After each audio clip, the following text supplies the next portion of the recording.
Hi Gemini! Welcome po sa ating channel.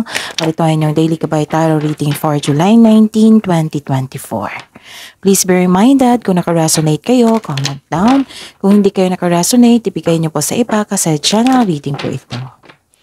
This is for you, Gemini, ngayong July 19, 2024.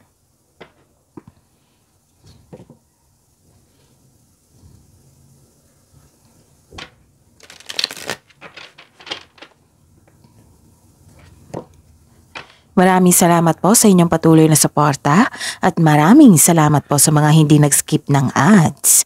Gamitin ang reading na ito bilang gabay lamang. Sa mga hindi pa nag-subscribe, subscribe na po kayo at click bell notification para malaman nyo na may bago tayong upload.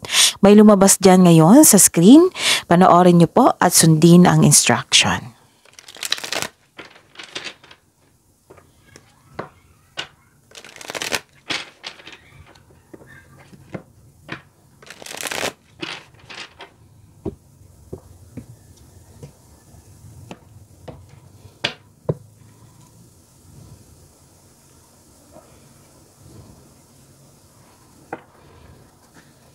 Spirits Guide, mga ganap po. Ngayong araw na ito, July 19, 2024, para po kay Gemini, I need 3 cards po.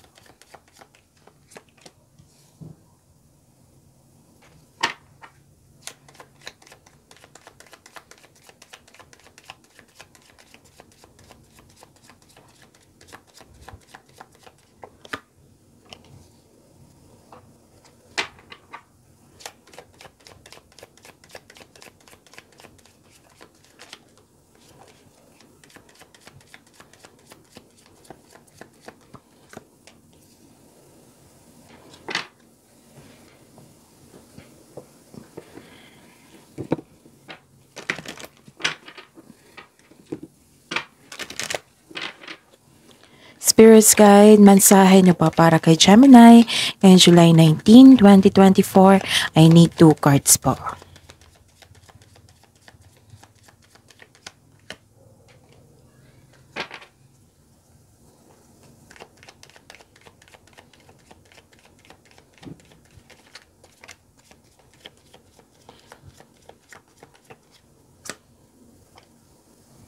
Okay, Gemini. July 19, 2024. May nakita ko ditong pumasok kayo sa isang malaking building, may inasikaso. Pwede din na nagpaplano ka ng expansion sa inyong trabaho, pwedeng negosyo po ito. Pwedeng nagkaroon ng meeting kasi may nakita akong business corporation po dito and large building. Pwede din nag-uusap regarding sa legal institution, ganon. Tapos, may nakita ko ditong parang may na-miss kang tao or na-miss na experience. Umaasa ka na darating iyon. Pwedeng na may na-miss ka na isang tao or expectation mo. May expected mo kasi to na may dumating sa inyo ngayong araw na ito. Ganon. So, pwedeng may na-miss talaga na isang tao. Pwedeng expectation na response from your employer. Yun. Ano ka dito nag-expand. What I meant is nag-exercise ka ng pasensya kasi naghihintay ka. And actually, may nakita ko ditong recognition. Nakilala ka sa inyong galing at talino. Nakilala ka kasi may nagsabi sa akin ngayon na nakilala ka kasi maganda ka. Ganon. Yun. Some of you naka-receive ng papuri, compliment. Naka-receive ng awards, pwede, recognition. Okay? So this is also awards and fame. Maraming humahanga sa iyo. Sa inyong galing at talino, sa inyong ganda, ganon, sa inyong kontribusyon. Marami kayong kontribusyon Tapos may ginawa kayo na at nakilala. Ganon. Basta group of people, may nakita rin akong group of people dito na humahanga sa inyo. Okay? So, yun. And ang mensahe po, discovering the truth. You stand in the light of truth. And please know you are protected by angels. You are cherished by the angels. Wow, Gemini.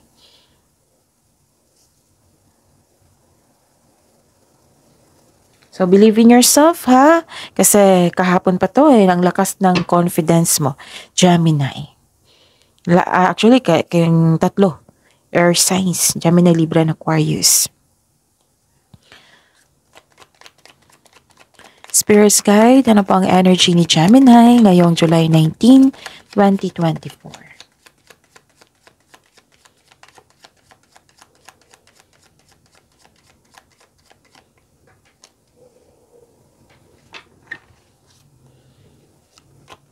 And the clarification po.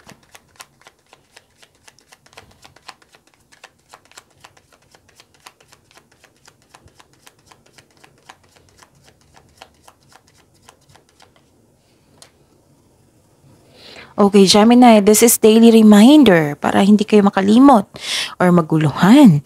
Panoorin niyo po yung last 4 days Gabay Tarot reading niyo.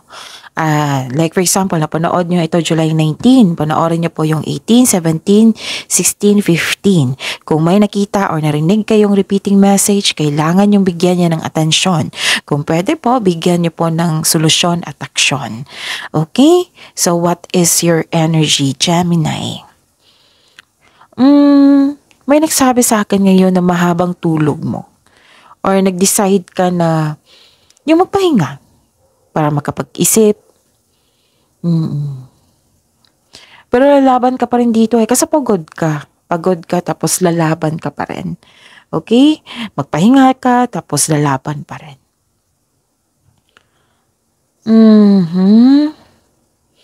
Okay?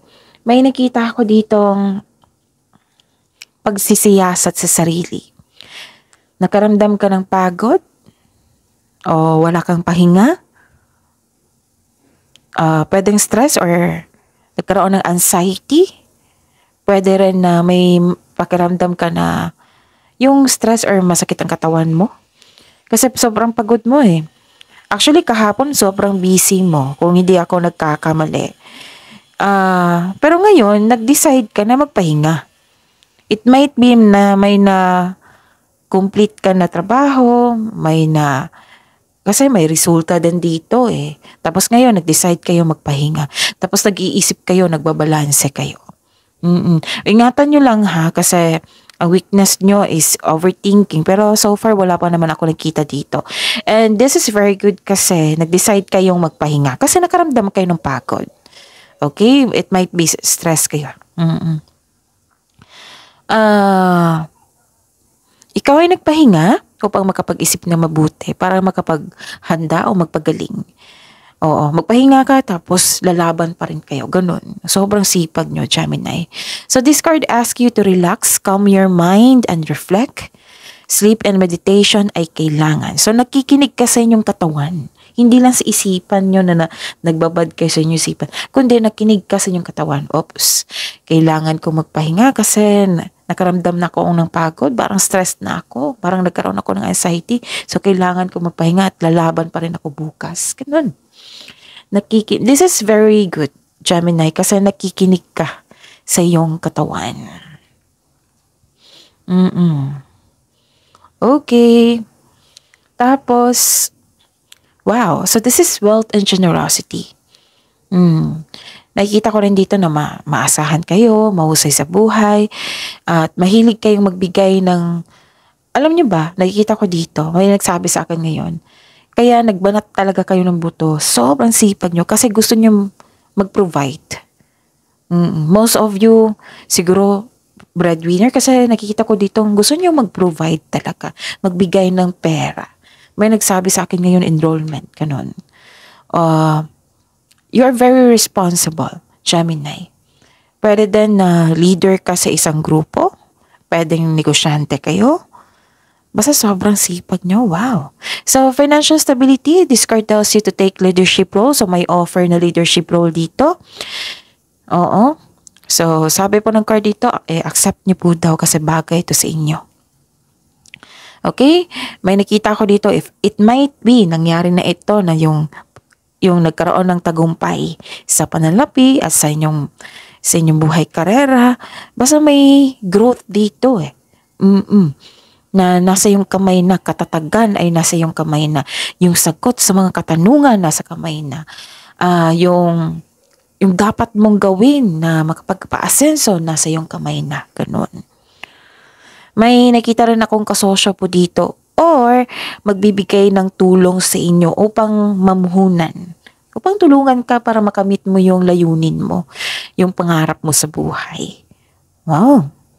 And this is very you, Gemini. Kasi nakikita ko dito, di ba, nagkaroon ng financial stability. Or, ang offer na leadership role ay makapagbigay sa'yo ng financial stability. At nakatanggap ka ng blessings, yun. Nag-provide ka talaga sa kapwa mo. It might be this is your family or anak. Kasi nakikita ko dito, gusto mo talaga mag-provide. Nagsisikap ka para mag-provide. Ganun. Hindi ka madamot. Talagang very genuine yung feelings mo ngayon. Oh, nararamdaman ko kasi parang mulat na mulat ako. Oo, parang mulat na mulat ako. Kakagising ko lang. Oo. Yan. Spirits guide.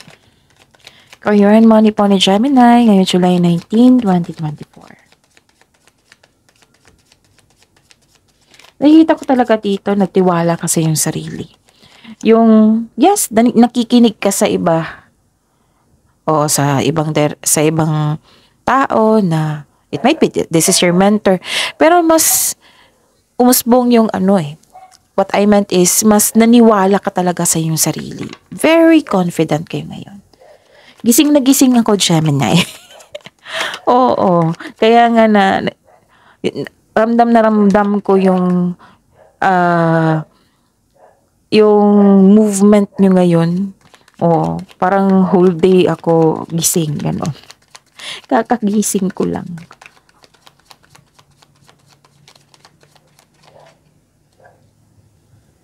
So, this is your career and money. Tingnan natin. Okay. May nakita ko ditong expansion and growth. Diba may sabi ako kanina nito? Expansion and growth. Dalawang card na po nagsabi dito na may makipag-collab sa inyo. Pwede makipag-teammate or makipag-collab or tutulungan ka talaga ng taong ito para makamit mo yung layunin. Actually, pagbubunga to kasi sabi ko sa inyo, growth, expansion. Kasi nakikita mo dito yung bunga ng iyong pagsisikap. Magandang bunga at aani ka na. Okay? Sabi po ng card niyo po dito, kung may plano po daw kayo regarding sa inyong career and money, this is a go signal na gawin nyo na ngayon. Sabi po ng card. And okay. So, some of you, kasi puro movement, right? Kahapon pa to kung hindi ako nagkakamali. So, gumawa ka na ng action for your growth. Okay? Tapos, may posibilidad na maglakbay kayo. Pwedeng hindi to maglakbay, movement. Movement lang yung isagawa mo na yung plano mo. Ganon. Pwedeng din paglakbay. Oo. Kasi may nakita ako dito na some of you magta-travel talaga or decided na mag-travel. Or some of you na decided na mag-abroad. Actually, matagal nyo ng plano to na mag-abroad. Decided na kayo. So, yun may ganap na collaboration. Pwede din kung negosyante kayo, magdagdag kayo ng empleyado kasi maraming demands na yung customer. Pwede din na na-hired kayo as dagdag empleyado kasi maraming gawain. That is a very big blessings. So, yun. May travel na ganap. Business travel. Okay? And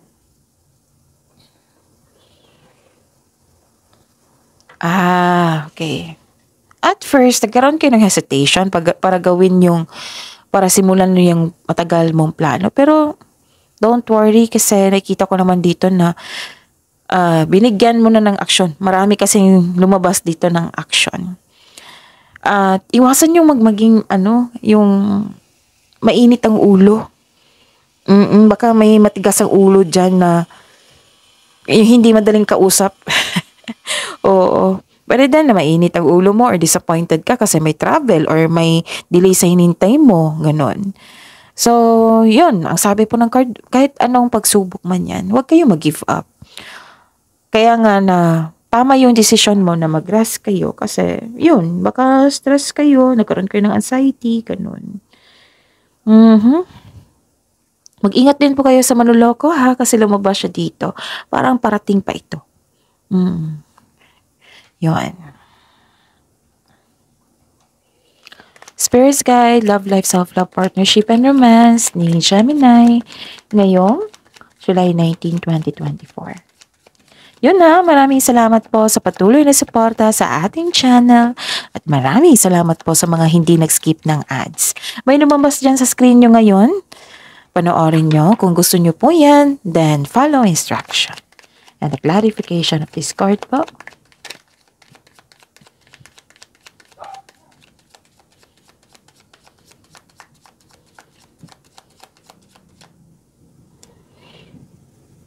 Okay.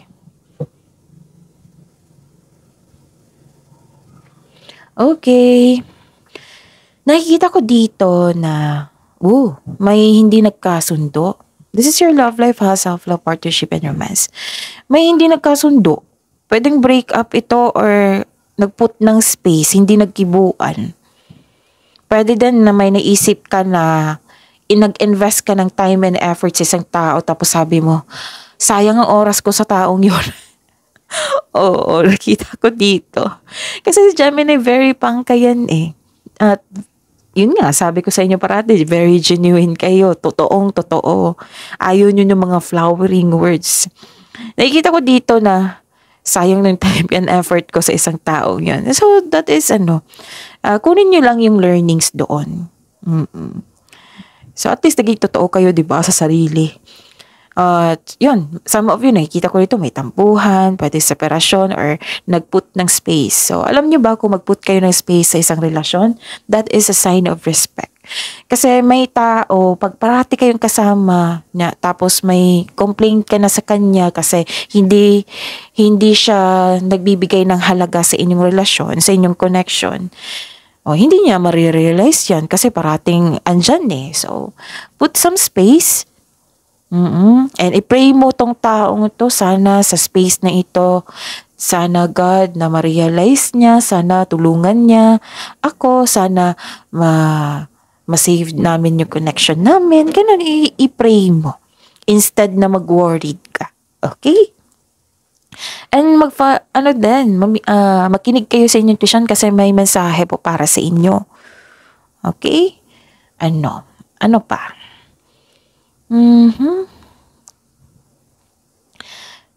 Okay. Don't worry kasi pwedeng nangyari na yung hindi nagkibuan or nagtampuhan.